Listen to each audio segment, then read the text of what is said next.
Otep à tous, bien-aimés frères et sœurs. Un message pour l'AES, un message pour le Tchad, un message pour le Centrafrique, un message pour la RDC.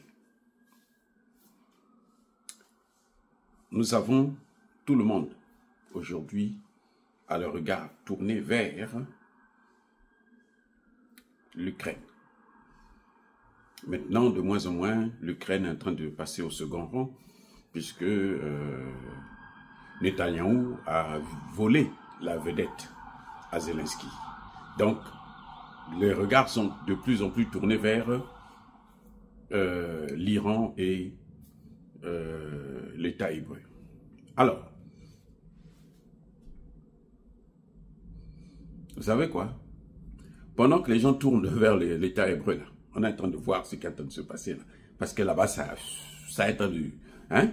C'est pas du gâteau. C'est pas du gâteau. Et il y en a qui sont surpris de la riposte de l'Iran. Parce que l'Iran est en train de taper dur. Alors, pendant que les regards sont tournés là-bas, vous savez ce qui se passe du côté de l'Élysée? Question. Vous savez ce qui se passe du côté de l'Élysée? Eh bien, c'est le moment où jamais, surtout dans l'AES, il faut être très vigilant. Parce que Emmanuel Macron, lui, c'est pas ça qui le regarde, parce que là-bas, il n'a pas sa place. C'est-à-dire qu'il peut en parler comme ça, il n'a pas sa place. La force de la France, là, c'est en Afrique. Et donc, au moment où les regards, l'attention est tournée vers le Moyen-Orient, vers l'Ukraine, qui est en train de recevoir des raclées, mais alors, sans précédent, eh bien, Emmanuel Macron profite là où, sur son terrain de prédilection, l'Afrique. Il y a Emmanuel Macron, il y a l'Algérie, qui pour une fois a bien agi en ce qui concerne le Moyen-Orient. Mais, vous voyez, eux, c'est l'Afrique. Et c'est ce qui fait que ils vont toujours être malheureux, ils vont toujours perdre. Mais bon, je demande au pays de l'AES d'être très, très, très vigilant. Vous avez vu l'attaque qui était planifiée entre Aguelog et Kidal, qui a été matée, mais alors, même si c'est vrai qu'il y a un avion qui a fait un atterrissage d'urgence, mais cet avion a fait un atterrissage d'urgence après l'opération.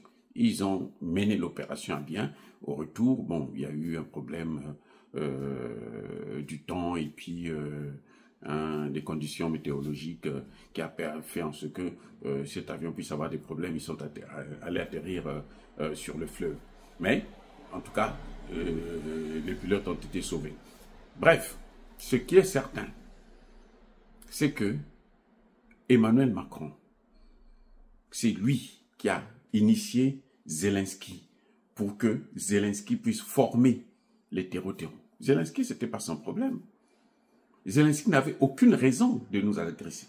Mais ça a été les conditions pour que Emmanuel Macron puisse soutenir le financement de la guerre. Vous avez vu Emmanuel Macron bouger dans tous les sens là comme un petit perroquet ou un singe blanc. Et c'était parce que il fallait qu'il soutienne que Zelensky puisse avoir toujours l'argent et les armes, parce que Zelensky devrait former. Vous voyez, il y a des Ukrainiens qui sont venus dans les pays autour du Sahel pour former les terreaux. Il y a des terreaux qui sont allés en Ukraine pour être formés. J'espère que Poutine a envoyé certains au repos éternel. Oui. Vous voyez, donc Emmanuel Macron, lui, pendant que les autres sont concentrés sur les vraies choses, lui, c'est l'Afrique. Oui, lui, c'est les faibles là. Parce que il a désarmé ces pays et tout, mais ce qu'il oublie, c'est qu'aujourd'hui, ces pays sont forts. En tout cas, les pays de l'AES, quoi. Hein. Ils ont des armées qui font leur boulot et qui ne se laisseront pas faire. Voilà ce qui se passe. Et même si les terreaux peuvent neutraliser certains leaders, ils ne pourront plus gouverner ces pays.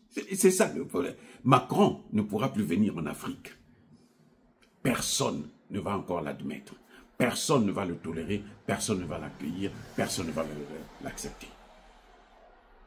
Encore une fois de plus, il faut être de plus en plus vigilant parce que, eh ben, il y en a qui, au lieu de regarder là où il y a de vrais combats, eux, c'est là où les gens ont réussi à se libérer, ils veulent les ramener encore, les tirer vers le bas pour les recoloniser. Soyez bénis.